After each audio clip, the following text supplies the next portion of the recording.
আসসালামু আলাইকুম রহমতুল্লাহি ওয়া বারাকাতুহু। মেহরবানি করে ভিডিওটা ধাক্কা দিবেন না, ভাইরাল হওয়ার চিন্তা ভাবনা চলতেছে। যাই হোক, খুব গুরুত্বপূর্ণ একটা বিষয় নিয়ে আজকে আলোচনা করব। সরাসরি আলোচনা শুরু করতেছি।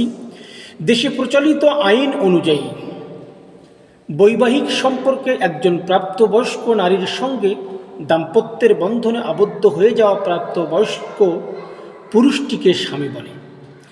একজন স্বামী তার স্ত্রীর থাকা, খাওয়া, ভরণ পোষণ, জৈবিক চাহিদা, মানবিক অধিকার, সামাজিক মর্যাদা, প্রচলিত আইনের বিধিনিষেধ, ঐতিহ্য, সংস্কৃতি, সমসাময়িক যুগোপযোগী দায় দায়িত্ব পালনকারীর ব্যক্তিটির নাম হলো কিন্তু স্বামী।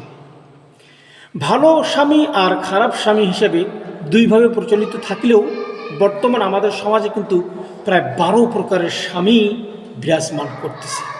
আমরা পর্যায়ক্রমে এই স্বামীগুলো আলোচনা করব। একটু ধৈর্য নিয়ে আপনি একটু শোনার চেষ্টা করবেন। প্রথম নাম্বার, ব্যাচেলর স্বামী।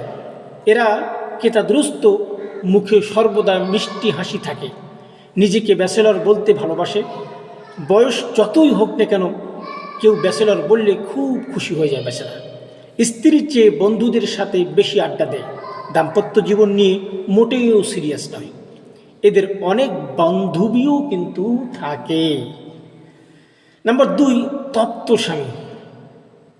এরা সবসময় সাপের মতো ফুসফুস করে, গরম পানির মতো টকবক করে, রাগান্বিত, হিংস্র মেজাজ, আধিপত্যশীল ও খুব বিপজ্জনক।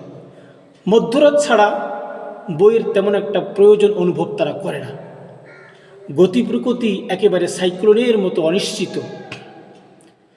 3 নাম্বার, কৃতদাস স্বামী। এটা একটু ফলো করে দেখবেন ভালো করে। শ্বশুর বাড়িতে লজিং থেকে পড়াশোনা, শ্বশুরের টাকায় লেখাপড়া, ছাত্রীর সাথে প্রেম কিংবা বিবাহের বিনিময়ে চাকুরি, কর্মসূচি সহ কিছু অজ্ঞাত দুর্বলতার কারণে এদের স্বাধীনতার অপমৃত্যু ঘটে। এরপর আর কোনোভাবেই তাদের এই হারানো গৌরব পুনরুদ্ধার করতে তারা পারে না, সক্ষম হয় না। নাম্বার 4, সাধারণ স্বামী।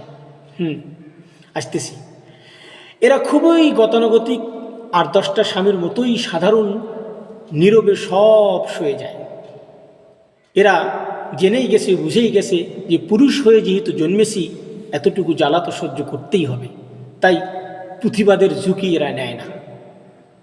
নাম্বার 5, চামড়া মোটা স্বামী। ভিডিওটাকে একটা শেয়ার করে দিবেন, লাইক কমেন্ট করে পাশে থাকবেন। নাম্বার 5 হলো চামড়া মোটা স্বামী। নানান কথার বাণে বিদ্ধ হয়ে